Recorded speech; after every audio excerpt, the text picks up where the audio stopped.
Kia ora guys, welcome back. In today's video I'm touching on the subject of death and people that have passed away, so just putting that warning out there.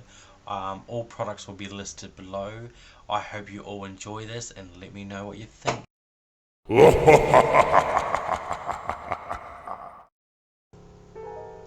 On a rainy Halloween night in 1974, the children of Deer Park, Texas were out knocking on doors. Ronald Clark O'Brien, an optician, was out too, watching over his kids, an 8-year-old named Timothy and a 5-year-old named Elizabeth, as they trick-or-treated in a suburban neighborhood near their home. Joining them was the O'Brien's neighbor, Jim Bates, and his young son.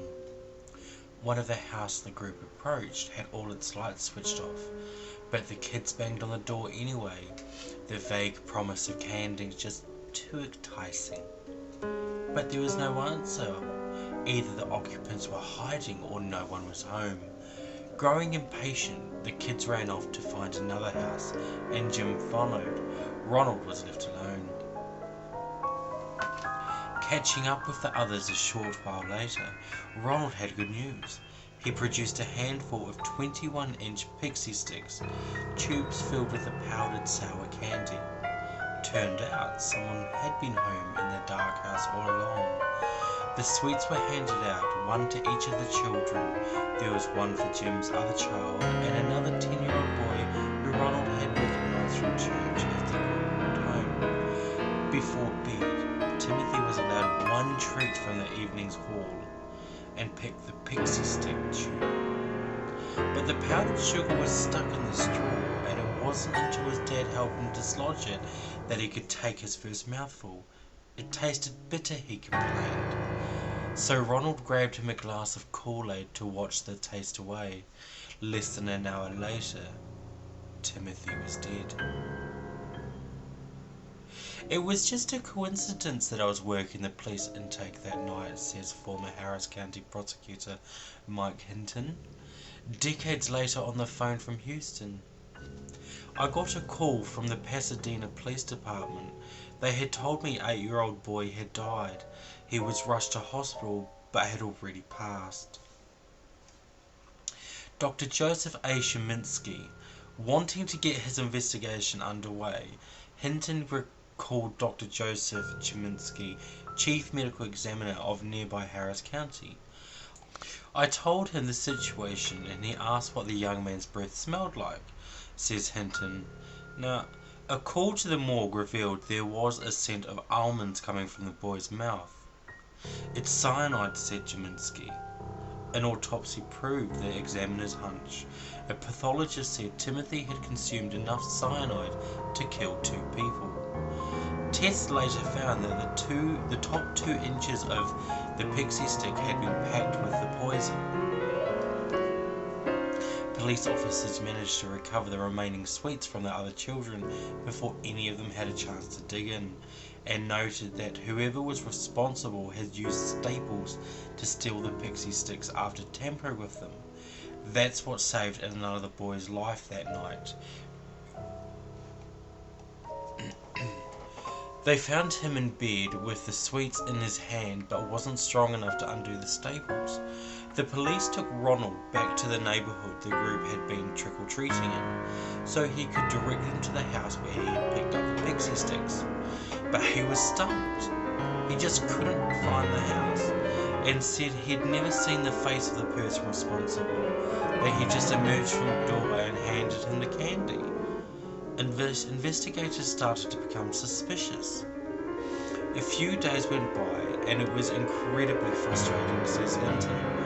So they took O'Brien out again, were pretty firm with him. The tactic worked. Ronald's memory was jogged. He pointed towards the house. The man who lived there wasn't home, so officers went to the place of his work, Houston's William Hobby P. Airport, and arrested him in front of his colleagues.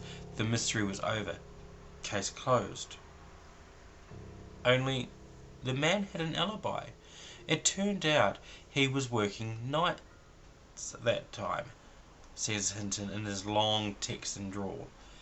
His wife and daughter were home, and it had turned out the lights early as they had run out of candy. Colleagues and timesheets confirmed the man's story.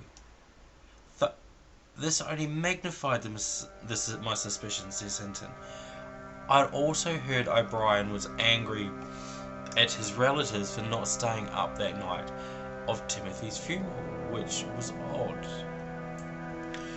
Ronald, it transpires, had written a song about Jesus and Timothy joining the Lord in heaven, and had grown agitated when his grieving family wouldn't stay up late to watch a recording of the performance being broadcast on television.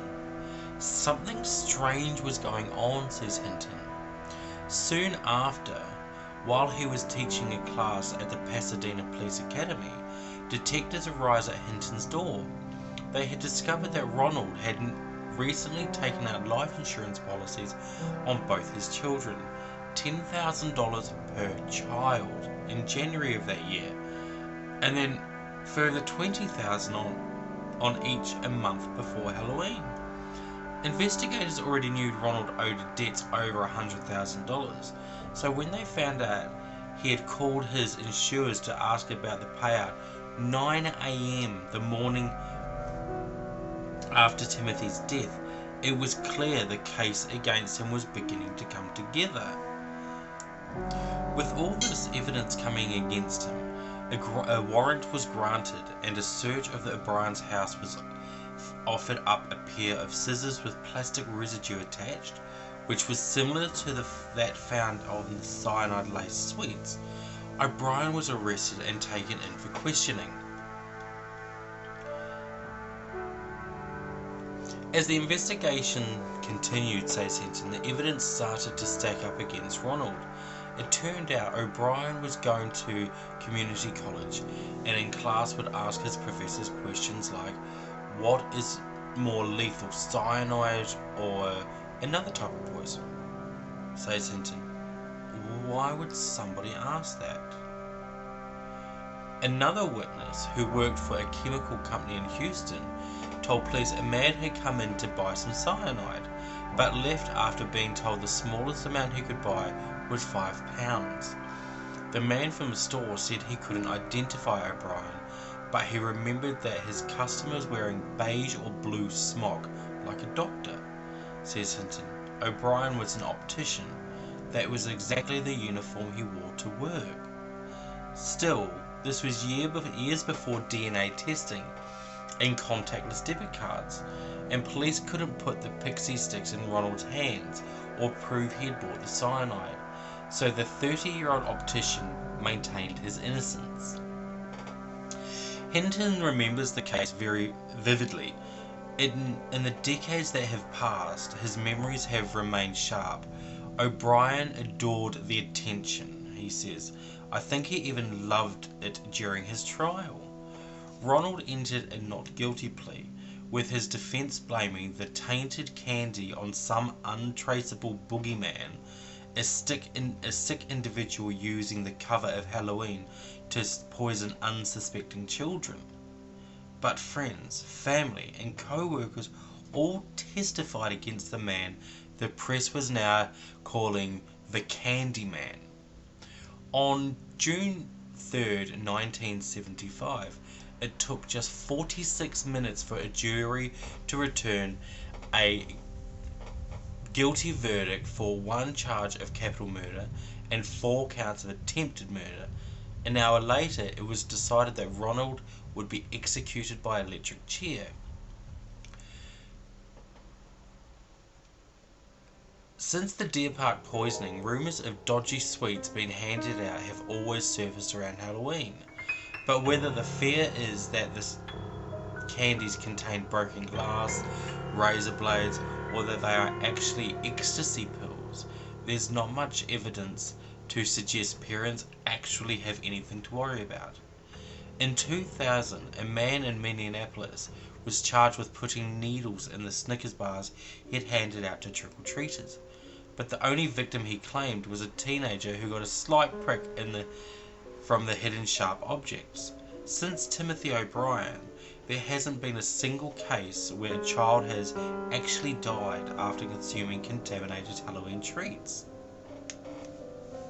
Ronald Clark O'Brien's appeal avenues were explored and turned down for nearly a decade after his guilty verdict, so it wasn't until March 31st, 1984, when all routes of survival had been exhausted, meaning he had no more appeals, had no other options, that he was finally put to death for his crimes.